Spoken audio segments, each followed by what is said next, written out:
let's discuss the causes for the partition of Bengal, and we have two different views related to the causes.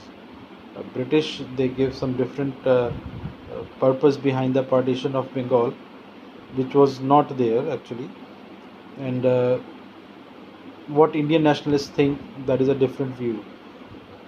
So let's start with the British point of view first. Why they partitioned Bengal? According to them, they said that the province of Bengal was too big. इनके according, British के accordingly, the province is too big, and it is difficult for a single governor to administrate it. अगर एक administrator रहेगा या एक governor रहेगा तो उसके लिए मुश्किल है इतनी बड़ी province को चलाना या administrate करना. But अब now the actual or the basic purpose, the real purpose behind the partition of Bengal, वो क्या था? Let's see. But the officials who were working, ये जितने भी officials who were working at this partition, because though Lord Curzon was the Viceroy of India, he assigned duties to some officials. तो जितने भी officials जिनको duty assign की गई थी, what they are saying, तो the thoughts or the speeches that they made, they clarified the actual purpose behind the partition of Bengal. First of all, we are having a secretary to the government, Mr. Risley.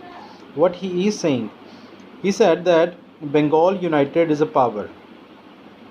Bengal divided will pull in several different ways. One of our main object is to split up and thereby to weaken a solid body of opponents to our rule.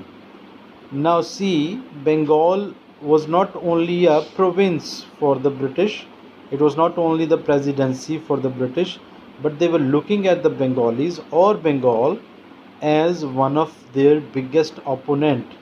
While staying in India, ruling India, Bengal was the biggest opponent, and they wanted to break it into two pieces.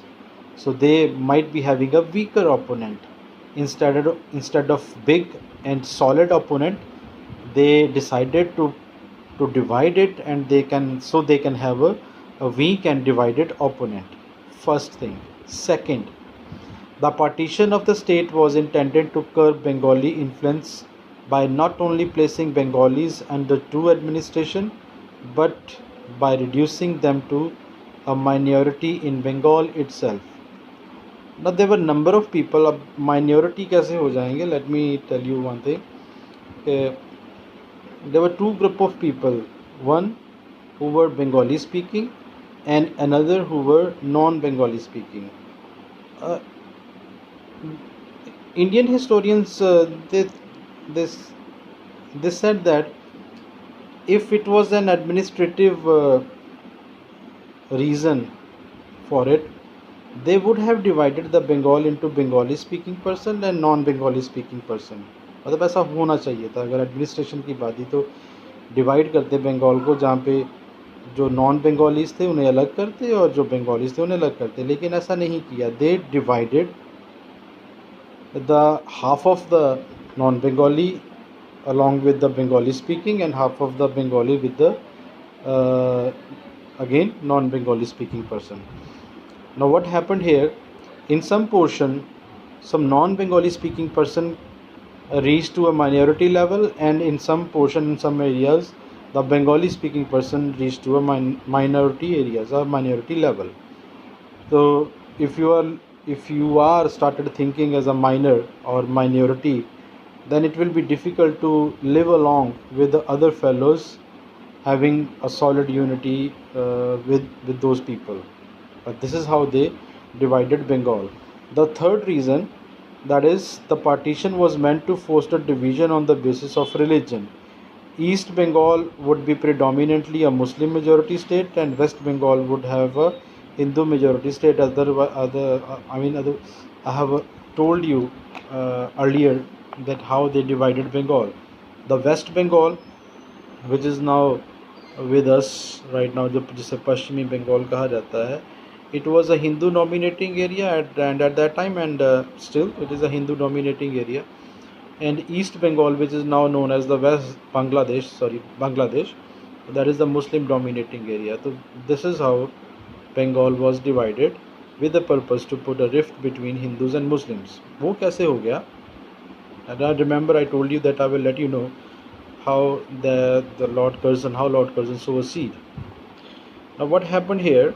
The moment this partition was announced and it came into effect on 16th October 1905, Muslims were happy. Basically, the Muslims they were खुश थे इस चीज़ को लेकर. At least after the revolt of 1857, they lost the rulership of India, and afterwards they never had a chance to have administration of any particular state in their own hand. But this time, these British, well, they were having some other thoughts, but they were giving a chance for the Muslim leaders to administrate their own area.